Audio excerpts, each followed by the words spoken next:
England దేశంలో doctor చదివాడు ఆయన. డాక్టర్ యవ్వనస్తుడు కుర్రోడు. డాక్టర్ చదవంగానే ఒక మంచి అమ్మాయిని చూసి పెళ్లి చేసేశారు. పెళ్ళి అవ్వగానే ఇంగ్లాండ్ దేశం నుంచి ఆఫ్రికా వెళ్తా అన్నాడు. రే, ఆఫ్రికా అంటే ఏమనుకున్నావు? అది ఏమన్నా స్విట్జర్లాండ్ అనుకున్నావా? సరదాగా పర్యాటకానికి వెళ్తానికి. దోమలంటే రా కుడితే చచ్చిపోతావు, పర్లేదు, దేవుడు అక్కడికి వెళ్ళమన్నాడు, వెళ్ళిపోతానని వెళ్ళాడు. తన భార్యను దోమ కుడితే చచ్చిపోయింది. భార్య శవాన్ని మళ్ళీ మోసుకొచ్చాడు ఇంగ్లాండ్కి. పాతెట్టేశాడు. పాతెట్టింది, మళ్ళీ వెళ్ళిపోతున్నాడు. రే, ఎక్కడికి వెళ్తావురా? ఆఫ్రికాకి వెళ్తున్నా. రే, భార్య చచ్చిపోయిందిరా, ఇప్పటికి అర్థం కదా, పర్లేదా, దేవుడు అక్కడికి వెళ్ళమన్నాడు, వెళ్ళిపోతానని. వీళ్ళు 10 మందిగా ఆఫ్రికా అడవుల్లో వెళ్తా ఉన్నారు. అడవుల్లో చింతపుళ్ళు ఉంటాయి కాబట్టి ఎప్పుడు ఎవడో ఒకటి గస్తీ ఉండాల్సిందే. ఆ రోజు డేవిడ్ లివింగ్స్టన్ అని ఈయన గస్తీ అంటే తెలుసా, కూర్చొని ఉండాలి. మిగిలిన 9 మంది నిద్రపోతూ ఉంటారు. చేతిలో గన్నోడు పెట్టుకొని అలాగా చూస్తూ ఉన్నాడు, పులులు ఏమైనా వస్తాయేమని. నిద్ర వచ్చేసింది, పడుకున్నాడు. అంతే వచ్చేసింది పులి. ఆయన కళ్ళు తెరిచే లోపల ఆ పులి పంజా తీసి ఈ ఎడం భుజం మీద ఒక్కసారి టాప్ అని కొట్టింది. ఎంత మాంసం కలిసిపోయింది. ఆ రోజు నుంచి ఆయన చెయ్యి పైకి లెగవల, ఇరిగిపోయింది ఎముక, ఎంత మొక్క లేచిపోయింది.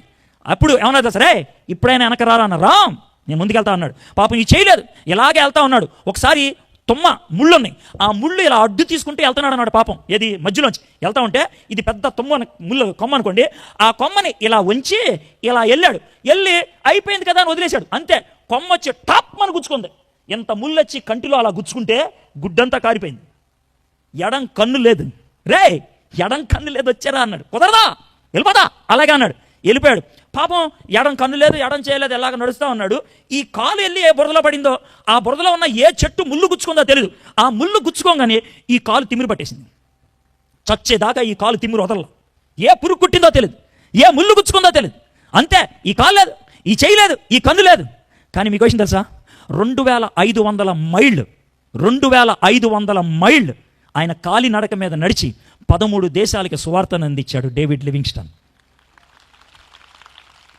డాక్టర్ చదువుకున్నటువంటి వ్యక్తి. ఆయన ఒక దేశంలో ఇంకా నడవలేక అలా పడిపోతే ఒక రాయి తీసుకొచ్చి ఆయన ముందు పెట్టారు. ఆ రాతి మీద అలా చెయ్యి పెట్టి ప్రార్థన చేసుకుంటూ చచ్చిపోయాడు ఆయన. ఆయన చచ్చిపోయిన తర్వాత ఆయన శవాన్ని కర్రక కట్టి తీసుకెళ్ళిపోతుంటే ఆ గ్రామస్తులంతా పరిగెత్తుకుంటా వచ్చి ఆగడే అని అన్నారు. డేవిడ్ లివింగ్స్టన్ తన జీవితాన్ని మాకు దారగా పోశాడు, తన ప్రేమను మాకు చూపించాడు, తన హృదయాన్ని మాకు అర్పించాడు. ఒక్క పని చేయండి, డేవిడ్ లివింగ్స్టన్ ఒకసారి కింద పడుకోబెట్టండి, ఆయన గుండెకాయ తీసి ఇక్కడ పాతి పెట్టండి, మిగిలిన శవాన్ని మీరు తీసుకెళ్ళిపోండి అంటే ఆయన బాధ పెట్టకూడదని.